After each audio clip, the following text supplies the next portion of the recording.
আমরা যেখানে বসেছিলাম তার উল্টো দিকে একটা ফায়ারপ্লেসের উপরে একটা তাক, আর সেই তাকের উপর 3টে ফ্রেমে বাঁধানো ছবি।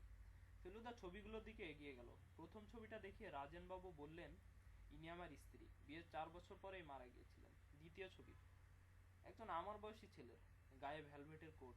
ফেলুদা জিজ্ঞেস করলো, এটিকে? রাজেনবাবু হো হো করে হেসে বললেন, সময়ের প্রভাবে মানুষের চেহারার কি বিচিত্র পরিবর্তন ঘটতে পারে সেইটে বোঝানোর জন্য এই ছবি। উনি হচ্ছেন আমারই বাল্য সংস্করণ। বাঁকুড়া মিশনারি স্কুলে পড়তাম তখন। আমার বাবা ছিলেন বাঁকুড়ার ম্যাজিস্ট্রেট। সত্যি ভারী ফুটফুটে চেহারা ছিল রাজেনবাবুর ছেলে বয়সে। অবশ্য ছবি দেখে ভুলো না, দুরন্ত বলে ভারী বদনাম ছিল আমার।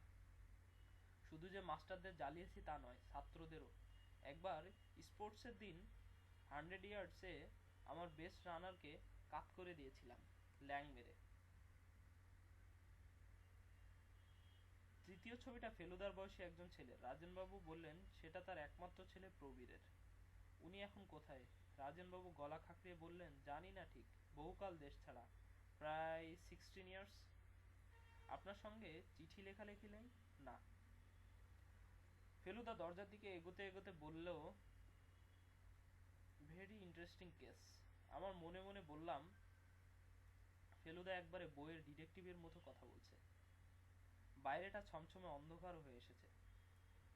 জলা পাহাড়ের গায়ের বাড়িগুলোতে বাতি জ্বলে উঠেছে। পাহাড়ের নিচের দিক চেয়ে দেখলাম রঙ্গিত উপত্যকা থেকে কুয়াশা উপর দিকে উঠছে। রাজেনবাবু আর তিনকড়িবাবু আমাদের সঙ্গে গেট অব্দি এলেন। রাজেনবাবু গলা নামিয়ে ফেলুদাকে বললেন, তুমি ছেলে মানুষ, তাও তোমাকে বলছি, একটু যে নার্ভাস বোধ করছি না তা নয়। এমন শান্তিপূর্ণ পরিবেশে এই চিঠি যেন বিনা মেঘে বজ্রপাত। ফেলুদা বেশ জোরের সঙ্গেই বললেন, আপনি কিছু ভাববেন না, আমি এর সমাধান করবই।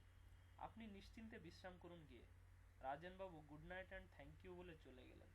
এবার তিনকড়িবাবু ফেলুদাকে বললেন, তোমাকে তুমি করেই বলছি। তোমার অবজারভেশনের ক্ষমতা দেখে আমি সত্যিই ইমপ্রেসড হয়েছি। ডিটেকটিভ গল্প আমিও অনেক পড়েছি। এই চিঠিটার ব্যাপারে আমি হয়তো তোমাকে কিছুটা সাহায্য করতে পারি, তাই নাকি? এই যে টুকরো টুকরো ছাপা কথা কেটে চিঠি লেখা, এ থেকে কি বুঝলে বলো তো? ফেলুদা কয়েক সেকেন্ড ভেবে বলল, 1 নম্বর, কথাগুলো কাটা হয়েছে খুব সম্ভবত ব্লেড দিয়ে, কাঁচি দিয়ে নয়। Very good. 2 নম্বর, কথাগুলো নানা রকম বই থেকে নেওয়া হয়েছে, কারণ হরফ ও কাগজে তফাৎ রয়েছে। Very good.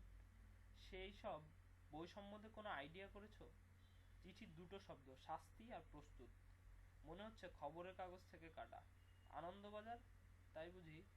ইয়েস, ওই টাইপটা আনন্দবাজারেই ব্যবহার হয়, অন্য বাংলা কাগজে নয়।